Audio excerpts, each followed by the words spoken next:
Milk चार्जरमुळे फायदे काय, दुसरा काय फायदा झाला अजून? दुसरा जनावर चमक आल्या, हा, जनावर जरा दर्जेदार दिसायला लागले. हा. किती महिने झाले चालू केले साहेब? 2 महिने झाले. 2 महिने झाले. 2 महिने. साहेब 300 रुपये खर्च करून 600 रुपये होत आहेत. बाकीचा खर्च काय तुमचा वाचला का हो?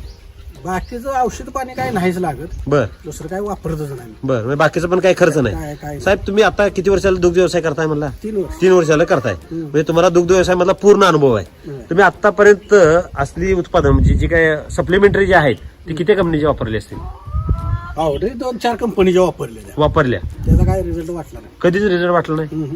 मिल्क चार्जर ज्यावेळेला तुम्ही जे पोतं फोडलं हम्म. त्याकडे ज्यावेळेला ते मी ते बघितलं त्याला तुमची प्रतिक्रिया काय होती, काय वाटलं तुम्हाला? ते कशाला आणलंय असं वाटत होतं की बर, ज्यावेळेला ते कशाला आणलं? फोडलं त्यावेळेला तिचा म्हणजे कलर बघून वाटलं नाही का तुम्हाला, यायला भुस्यागत दिसतंय? बुसकाट असल्या का हाय, काय याचा उपयोग आहे का नाही कोणास ठाऊक. बिनकामाचा 8,000 8,500 रुपये जाय. 8,250 म्हणजे लई मोठी गोष्ट आहे ती. हा.